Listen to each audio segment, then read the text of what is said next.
Welcome to RTV. నేను మీ గయాజ్ని. ప్రపంచంలో హిందువులు ఉన్న ప్రతి చోట ఈరోజు మహాశివరాత్రిని ఎంతో ఘనంగా జరుపుకుంటున్నారు. అసలు మహాశివరాత్రి ఎప్పుడు నుంచి ప్రారంభించారో, అసలు మహాశివరాత్రి ప్రాముఖ్యత ఏంది, తదితర విషయాలు తెలుసుకునేందుకు అభ్యుదయ ఫౌండేషన్ సిఇఓ కె నందకిషోర్ గారు ప్రస్తుతం మనతో ఉన్నారు. ఆయనతో మాట్లాడదాం. సార్ నమస్తే. నమస్తే అండి. సార్ చెప్పండి, అంటే మహాశివరాత్రి యొక్క ప్రాముఖ్యత ఏమిటి? అసలు ఈ శివరాత్రి అనే ఈ పండగ సాంప్రదాయం పుట్టిందే మనకు దక్షిణ భారతదేశంలో ఉన్న అతి ప్రసిద్ధమైన క్షేత్రం అరుణాచలం. అరుణాచలంలో ఎందుకు అంటే మొట్టమొదటిసారిగా లింగోద్భావం ఎక్కడన్నా జరిగింది అంటే ఆ ప్రదేశం అరుణాచలం. మన చరిత్రలో చూసినట్లయితే బ్రహ్మ విష్ణు పరమేశ్వరులకి ఎవరు గొప్ప అని వాళ్ళకి పోటీ జరుగుతున్నప్పుడు శివుడు అగ్నిస్తంభంగా మారుతాడు. అగ్నిస్తంభంగా మారి అతను పైన నుంచి కిందకి వెళ్తూ ఉంటే విష్ణువు బ్రహ్మ ఇద్దరు కలిసి అతను వెతకడం మొదలు పెడతారు. ఇలా మొదలు పెడుతూ కొన్ని రోజులైన తర్వాత అతను అగ్నిస్తంభంగా ఉన్న పరమేశ్వరుడు మన అరుణాచలం పర్వతంగా మారిపోతాడు. అందుకే మొదట ప్రపంచంలో ఎక్కడైనా మొట్టమొదటిసారిగా లింగోద్భావం జరిగిన ప్రదేశం ఏదన్నా ఉంది అంటే అది సాక్షాత్తు అరుణాచలం. అంటే ఫస్ట్ అరుణాచలంలోనే జరిగింది. ఆయన అగ్నిస్తంభంగా, అందుకే అక్కడ మీకు అగ్నిలింగం ఉంటుంది. మీకు అగ్నిస్తంభం నుంచి అరుణాచల పర్వతంగా మారిన ప్రదేశమే అరుణాచలం. మనం ప్రామాణికంగా శాస్త్రాల్లో కూడా మీకు శైవ శాస్త్రంలో కానీ, లింగ పురాణంలో కానీ, స్కంద పురాణంలో వీటిలన్నిటిలో ప్రామాణికంగా కూడా మొట్టమొదట శివరాత్రి జరిగిన ప్రదేశం ఏదన్నా ఉంది అంటే అది అరుణాచలం. సార్, శివరాత్రి అంటే ఆ రాత్రి అంతా జాగారం ఎందుకు? శివుడు శక్తిగా అవతరించిన రోజు కాబట్టి అది శివరాత్రిగా మారింది.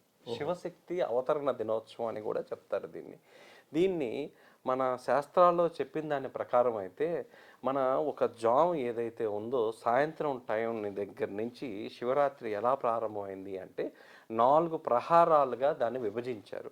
మొదటి ప్రహారం సాయంత్రం 6 గంటల నుంచి 9 గంటల వరకు. దీంట్లో ఏమవుతుందంటే మన శరీరం శుద్ధి అవుతుంది. 9 నుంచి 12 గంటల టైం ఏదైతే ఉందో అది ఆత్మశుద్ధి అవుతుంది. రెండో ప్రహారం. మూడో ప్రహారంకి వచ్చేసరికి 12 నుంచి 3 వరకు అది బ్రహ్మముహూర్తము, పైగా లింగోద్భావం టైం కూడా. వీటిల్లోనే ఈ ప్రహారాల్లోనే నిశిత కాలం అంటారు. ఈ నిశిత కాలము అంటే అర్ధరాత్రి పరమేశ్వరుడు శివుడు జ్యోతి రూపంలో మారుతాడు. అందుకే మనం ఇంత మునుపు మన పాత సాంప్రదాయాల్లో ఇక్కడ విలేజెస్లో కానీ ఇక్కడ మీరు చూసినట్లయితే శివరాత్రి జరిగిన రాత్రుల్లో మీకు శివాలయంలో కానీ ఇంటిలో కానీ అఖండ జ్యోతి వెలిగించి సాయంత్రం 6 గంటలకి నుంచి ఏకోజామున 6 గంటల వరకు ఇంటిలో మనం ఒక జ్యోతి వెలిగించాలి.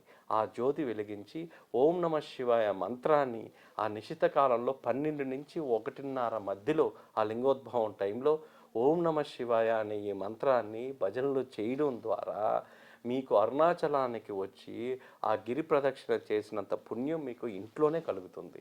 అందుకే ఈ శివరాత్రిలో ఉన్న శక్తి ఏంది అంటే ఆ రోజంతా జాగరణ ఉండాలి. ఆ తర్వాత ఎప్పుడైతే పరమేశ్వరుడు ఇంకొక కథ ఆధారంగా, ఇంకొక శాస్త్రం ఆధారంగా శివుడు ఎప్పుడైతే అగ్నితత్వంలోకి మారుతాడో అప్పుడే దేవతలు అక్కడి నుంచి వచ్చి భూమిపైకి వచ్చి తొలి ప్రదేశం జాగరణ చేసిన ప్రదేశం ఏదన్నా ఉంది అంటే అది అరుణాచలం మాత్రమే. సార్, ఇప్పుడు శివరాత్రి రోజున సముద్ర స్నానాలు చేస్తారు. కేవలం సముద్ర స్నానాలు ఎందుకు చేస్తారు? ఈ సముద్ర స్నానానికి దీనికి ఉన్న ప్రత్యేకత ఏంటి అంటే జనరల్గా నీటిలో మీకు బ్లూ ఎనర్జీ అని ఉంటుందండి సైంటిఫిక్గా. సో ఈ సముద్ర స్నానాలు చేయడం వల్ల కర్మశుద్ధి అవుతుంది అనేది ఒక నానుడి. సో కర్మశుద్ధి చేసుకున్న తర్వాతే శివరాత్రి ఉత్సవంలో జనరల్గా ఏదన్నా మీరు ఉత్సవంలో పార్టిసిపేట్ చేయాలి అంటే ఫస్ట్ శుద్ధి అయిన తర్వాతే మీరు ఉత్సవంలో పార్టిసిపేట్ చేస్తారు. దీనికన్నా మెయిన్గా అతి ముఖ్యమైనది ఏంటంటే ఆ నిశితి కాలం అనేది చాలా ముఖ్యమైనది. ఎందుకు నిశితి కాలం ముఖ్యమైనది అంటే అర్ధరాత్రి సమయంలో అతను పరమేశ్వరుడు జ్యోతి రూపంలో అవతరించాడు. ఆ జ్యోతి రూపంలో అవతరించినప్పుడే దేవతలు కూడా మొదటిసారి 3,000,000 దేవతలు అందరూ కూడా ఆ కాలంలో జాగరణ చేసిన ప్రదేశం అరుణాచలం. సో అందరూ చూడవలసింది శివరాత్రికి. మాకు మా ఫ్రెండ్స్ అందరూ మాట్లాడుకుంటా ఎక్కడ పలానా దగ్గర చేస్తారు, ఇక్కడ చేస్తారు, అక్కడ చేస్తారు అంటే ఎక్కడ చేయరు. ఫస్ట్ జరిగే ప్రదేశం ఏదన్నా ఉంది అంటే అది అరుణాచలం మాత్రమే. సార్ ఇంకోటి, శివుణ్ణి పాలతోనే ఇచ్చేసి పూజిస్తారు. అదేవిధంగా ప్రత్యేకమైన కొన్ని పూలు పెట్టి ఇచ్చేస్తారు. ఆ పూలు ఏమిటి, అవే ఎందుకు పెట్టి దాని ప్రాధాన్యత? శివుడు మీరు ఎక్కడ చూసినట్లయితే అతను అభిషేక ప్రియుడండి. సో శివుడికి అభిషేకంతో క్షీరంతో చేయడం వల్ల మనకు పరిహార కాండలో మీరు చూసినట్లయితే చెరుకు రసంతో చేయడం వల్ల కలిగే ప్రయోజనాలు, క్షీరంతో చేయడం వల్ల ఉండే ఆ ప్రయోజనాలు ప్రతి ఒక్కటి కూడా అది మన ప్రయోజనాల కోసం మనం వాడుకునేది. అంతే. కానీ యూజువల్గా శివుడు ఎప్పుడు కూడా అభిషేక ప్రియుడు. ఆయన ఎప్పుడు అభిషేకం అంటే చాలా ఇష్టం. మీరు జలంతో చేసినా కూడా అతను చాలా సంతోషిస్తాడు. సార్ మన నర్సరావుపేట కోటప్ప కొండలో అంటే అక్కడ చాలా మన రాష్ట్రంలోనే అక్కడ చాలా శివరాత్రి చాలా ఘనంగా జరుపుతారు. అయితే అక్కడ ఆ పరిసర ప్రాంతాలు సుమారు ఒక 10 కిలోమీటర్లు 15 కిలోమీటర్ల వరకు కనీసం కాకి కూడా కనిపించదు. అది ఏదో శాపం ఉంది. మిగిలిన ఆ 10-15 కిలోమీటర్ల తర్వాత పల్లెల్లో మాత్రం కాకులు కనిపిస్తాయి. ఆ టెంపుల్ పరిసరాల్లో మాత్రం కనిపించవు. అసలు ఏంటి దాని చరిత్ర? కోటప్ప కొండ అనగానే ఇక్కడ ఈశ్వరుడు త్రికూటేశ్వరుడుగా ఉన్నాడండి. త్రికూటేశ్వరుడు అంటే ఏంటి అంటే మోక్షాన్ని ప్రసాదించేవాడే త్రికూటేశ్వరుడు.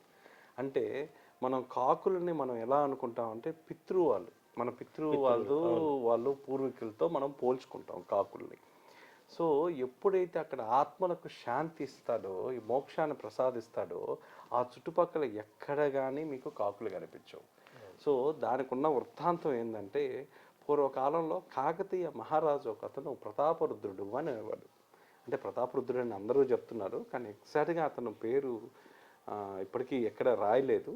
ఆ రాజు శివుణ్ణి ప్రార్థిస్తాడు, వాళ్ళ పితృవులకి శాంతి చేకూర్చాలా అంటే, మోక్షాన్ని ప్రసాదించాలి అంటే, అప్పుడు ఆ రాజుకు ఆయన వరం ఇచ్చి మోక్షాన్ని ప్రసాదిస్తాడు. ఆ మోక్షాన్ని ప్రసాదించాడు కాబట్టే ఆ చుట్టుపక్కల ఎక్కడ కూడా ఆ కాకులు అనేవి మీకు కనిపించవు. మిగతావన్నీ ఈగల్స్ మిగతావన్నీ కూడా మీకు కనిపిస్తాయి. కానీ కాకులు ఎందుకు అంటే ఆయన మోక్ష ప్రదాత అయ్యాడు అక్కడ. సో అక్కడ ఉన్న పరిసరాలు అందరికీ కూడా అక్కడ ధ్యానం చేసిన వాళ్ళకి ఆయన మోక్షం ప్రసాదిస్తాడు అని అర్థం. అందుకే ఆత్మలో శాంతి జరిగింది కాబట్టి అక్కడ ఎక్కడ కానీ మీకు కాకులు కనిపించేవాళ్ళు. Okay, thank you sir. Thank you.